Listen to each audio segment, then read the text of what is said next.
ले चलेंगे रामपुर, जहां पे साइकिल रैली के बाद अखिलेश यादव क्या कुछ कह रहे हैं, आइए आपको सुनते हैं। सुनने में आ रहा है कि सरकार के दबाव में प्रशासन के लोग मुकदमा दर्ज करने की तैयारी कर रहे हैं। हम और आप लोग साइकिल चला रहे हैं, प्रशासन मुकदमे की तैयारी कर रहा है। ये तो तैयारी अभी केवल विधायकों की है, अभी जनता को नहीं कहा हमने साइकिल चलाने के लिए। जिस दिन समाजवादी पार्टी के लोग अपील कर देंगे साइकिल चलाने वालों के, तो सड़क पर जगह नहीं बचेगी, इतनी साइकिल चलेगी। और पता नहीं सरकार वाले भी क्यों चाहते हैं कि हम और आप साइकिल ही चलाएं।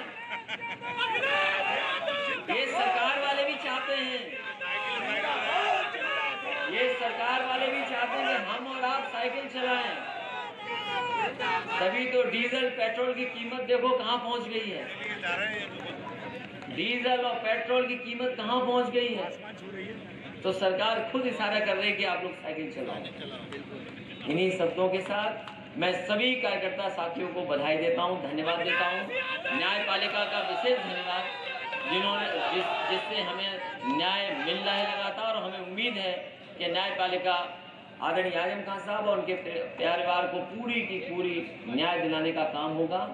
वहीं मैं अपने साथियों से कहूंगा, क्योंकि साइकिल चलाना बहुत बैलेंस बनाने का काम है, आप लोग हमें बैलेंस बनाए रखने देना और उसमें सहयोग करना, जिससे कि हम लोग बैलेंस बना करके साइकिल यात्रा पूरी की पूरी कंप्लीट कर दें।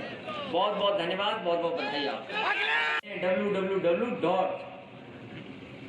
तो साइकिल में 2 पहिए और आज के जमाने में 3 पहिए हैं जो इंटरनेट पे लगाने पड़ते हैं, तब रफ्तार हमें मिलती है। तो याद रखना, अब तो दिन भी नहीं बचे सरकार पर। अब सरकार पे कितने दिन बचे हैं, गिनो कभी। खत्म हो गए। अब दिन नहीं बचे सरकार के। ये पंचायत का चुनाव खत्म होते ही आप देखोगे बंगाल का चुनाव खत्म होगा, अपने आप उत्तर प्रदेश का चुनाव शुरू हो जाएगा।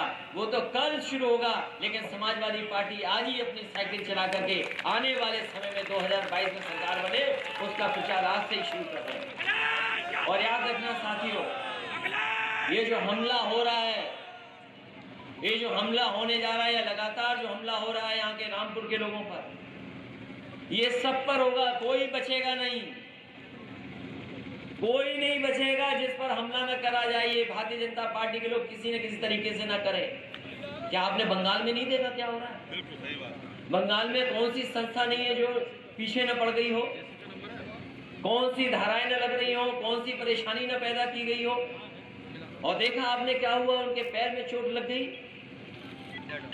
पैर में इसलिए चोट लगी कि वो जानते हैं कि अगर पैर में चोट आ जाएगी तो कोई चुनाव प्रचार नहीं कर पाएंगे। तो हमले अभी वही नहीं हुए हैं, हमले अभी हम पर और आप पे भी होने वाले हैं। और कहीं ना कहीं साजिश के तहत, और उसमें शामिल सरकार है। बताओ, मुरादाबाद में कोई मामूली हमला हुआ हम लोगों पर, आप पर? पहले उन्होंने लिफ्ट की लाइट बंद कर दी जिससे लिफ्ट न पहुंच पाए, वो खबर नहीं बनी कि होटल की लाइट किसने बंद कर दी जिसमें लिफ्ट से हम न निकल पाए। और फिर प्रेस ने जो किया, कुछ लोगों ने जो किया, वो किसके इशारे पर किया है। इसलिए मैं कहना चाहता हूं, ये हमले बंद नहीं होंगे चुनाव तक। समाजवादियों को तैयार रहना पड़ेगा ऐसे हमलों पर मुकाबला करने का। आज हम लोग सब यहाँ इकट्ठा हुए हैं, इसकी स्थापना मौलाना मोहम्मद अली जौहर, जो कि एक महान स्वतंत्रता सेनानी थे और एक दृढ़ राष्ट्रवादी थे, उनके नाम पर की गई। और उन्होंने वो स्वतंत्रता सेनानी थे जिन्होंने कि ये कहा था राउंड टेबल कॉन्फ्रेंस में कि मैं एक गुलाम देश में मरना भी नहीं चाहता। इसी तरह स्वतंत्र। तो रामपुर पहुंचे हुए हैं साइकिल यात्रा के बाद आप सुन रहे थे अखिलेश यादव को।